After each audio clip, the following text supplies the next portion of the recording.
Manabii wameweza kuthibitisha kupitia maandiko mbalimbali kwa habari ya ushahidi wa ufufuo wa Yesu Kristo. Narudia tena, manabii katika Agano la Kale wameweza kushuhudia kupitia maandiko kwa kuandika kile ambacho Roho Mtakatifu alikuwa akiwavuvia kwa habari ya ushahidi wa ufufuo wa Yesu Kristo.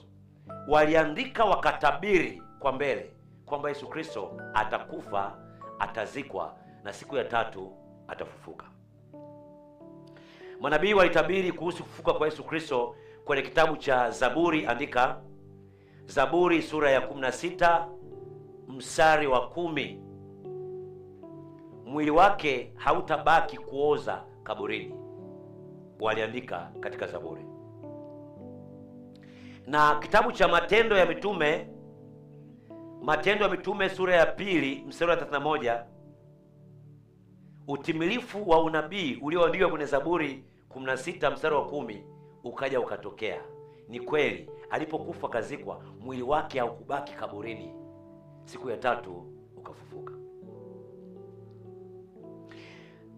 Matendo ya Mitume 2:32 anasema Yesu huyu Mungu alimfufua na sisi sote tu mashahidi wake. Manabii pia waliandika kuwa siku ya tatu atafufuka. Ukisoma kitabu cha Hosea sura ya 6, Hosea 6 mstari wa 22, unazungumza kwa habari ya wito wa toba. Ni wito unaoita watu katika toba, kugeuka na kumtumainia Mungu. Biblia inazungumza katika kitabu cha Luka sura ya 24 mstari wa 45 na ule wa 46, unasemaje? Ndipo akawafunulia akili zao wapate kuelewa maandiko, akawaambia, ndivyo ilivyoandikwa kwamba Kristo atateswa na kufufuka siku ya tatu, na kwamba mataifa yote watahubiriwa kwa jina lake habari ya toba na ondoleo la dhambi, kwanza tangu Yerusalemu. Kwa hiyo manabii waliandika kwa habari ya siku ya tatu atafufuka. Na Yesu Kristo alipokuwa katika mwili akiwa na wanafunzi, akiwa na wahutubia watu, aliwaambia, nipasa mimi siku kufa na siku ya tatu nitafanyaje? Nitafufuka. Na hata alipofufuka aliwatokea wale walikuwa njiani wakienda Emau, akawafungua macho yao, akawathibitishia kwamba ndivyo ilivyoandikwa na manabii kwamba nipasa mimi kufa na siku ya tatu nitafanyaje?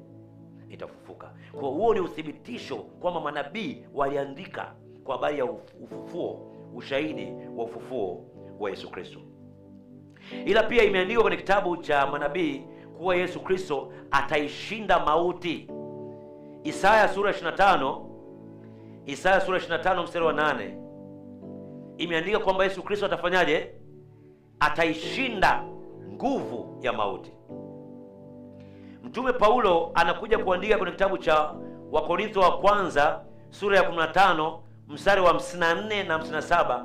Mtume Paulo anazungumza siku, namna ambavyo mwili huu unaoharibika utakapovaa kutokuharibika, ndipo ile mauti itakomeshwa, hakutakuwa tena nguvu ya mauti. Wakorintho wa kwanza sura ya 15 mstari wa 54 hadi ule 57.